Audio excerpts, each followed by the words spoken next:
What I want. When I say cryptocurrency, you might think volatile, risky investment. When I say US bank system, you might think stable, conservative, reliable. Well, if that's the case, we have to talk. Let's talk about banking. Let's start with the Bank of England, the eighth oldest bank in the world and a symbol of stability and reliability for centuries. It was established in 1690 after a crushing defeat with the French left William III desperate to raise money to rebuild the Navy and have another go. What better way to raise 1.2 million pounds than to open a bank? Here's how it works. Start with a group of enthusiastic investors with lots of money who love their country. Enter William Phips, a shipbuilder from the Massachusetts colony who managed to get his hands on the fabulous treasure from a Spanish galleon. Arr! But that's another story. They took the investors' money and used it to back banknotes.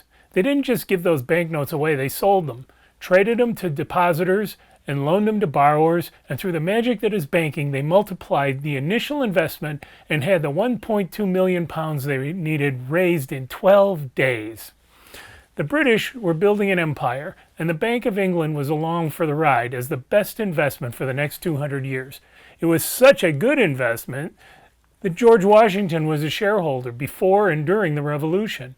Meanwhile, over in the colonies, they were using nails for money.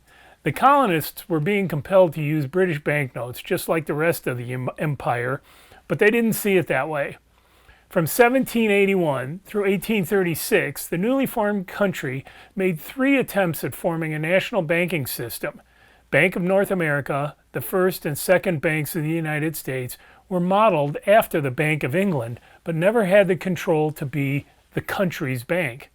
Competition with local banks, lack of support from many of the states, foreign investors sharing the profits, and corruption all contributed to the failed experiment. That's 3 national banks come and gone in 55 years. But then things really got wild. The years from 1837 to 1862 were known as the free banking era. In 1797, there were 24 chartered banks in the U.S. that were competing with the national banks. During the free banking era, over 7,000 banks issued their own banknotes. About half of them failed, leaving their customers with worthless money. Imagine walking into a store to buy something and the clerk tells you, "Oh, your money just isn't any good anymore."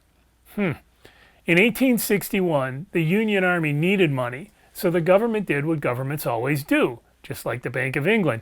They issued money. This time they formed a national banking system by enrolling some of the banks that had prospered during the free banking era.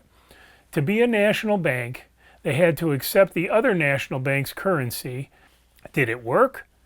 It got the war financed and it stabilized the currency, but it didn't stabilize the banks. By 1865, there were over 1,500 national banks.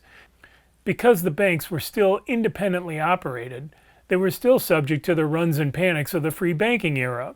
And so it went. Bank runs and panics.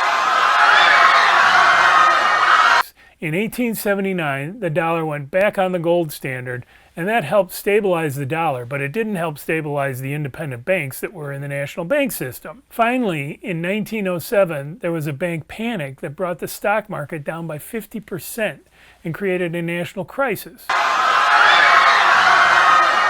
In the wake of this, the government decided it needed a true national bank system instead of a loose confederation of independent banks. In 1913, the Federal Reserve System was created, consisting of 12 regional banks lending money and thus distributing the currency to the other banks in their region. The way it works is this. Retail banks take in money from depositors that is then invested into the Federal Reserve Bank in the form of Treasury securities. The retail bank can then borrow 10 times that amount from the Fed at a specified lending rate. The retail bank lends this money to consumers at a higher interest rate and earns a profit from the difference. Since the Fed was the source of money for the retail banks, they were given the power to regulate them, establishing lending and accounting standards to help stabilize the banks. Did it work? It was running along pretty smoothly until the stock market crashed in 1929, 16 years later. People got scared and went down to their local bank to get their money, but everyone had the same idea. 9,000 banks failed during the 30s. As you can see from this chart, whoa, look at those spikes. It ran pretty smoothly again for 50 years. That coincided with the incredible post-war economy boom that initially wound down in the 80s. The spike in the 80s was caused by the Reagan administration deregulating the savings and loan industry. This allowed just about anybody to buy or start an S&L without a lot of assets, and they could run it as they saw fit. So real estate developers and independent oilmen, known to be more cowboys and gamblers than conservative financiers, could become lenders. While they couldn't loan money to themselves, they could loan it to their friends. And the party was on. Office buildings and apartments popped up whether they made financial sense or not. Oil wells were drilled everywhere based on projections that oil would hit $100 a barrel and head for $200.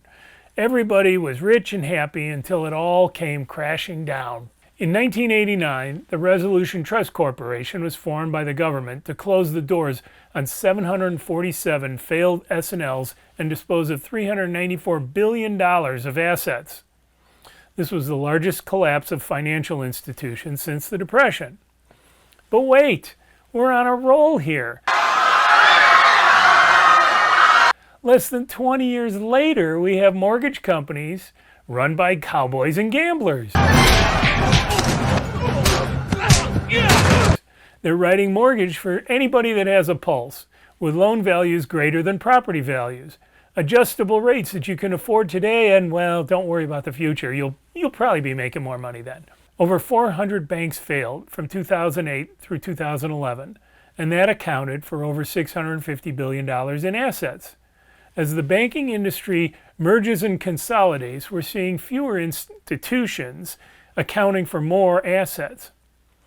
In that vein, the chart also shows 5 banks failing in 2023 with $550 billion in assets. It's hardly made the news.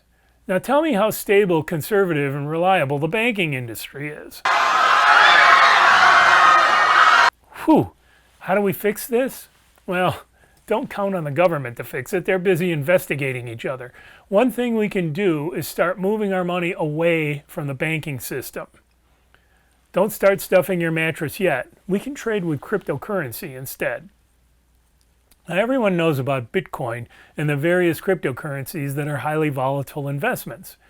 Bitcoin was intended to be used as money, but that much volatility means that on any given day you don't know what you can buy with it. Each crypto coin is created with software that establishes the coin's characteristics. It is possible to create a coin that is tied to the dollar, keeping its value stable. That's how CMTY Community Coin is designed. There's a lot of other features that we can talk about, but hey, that's another video. We're talking about banking today. Wow, let's get off the roller coaster. That's what I want.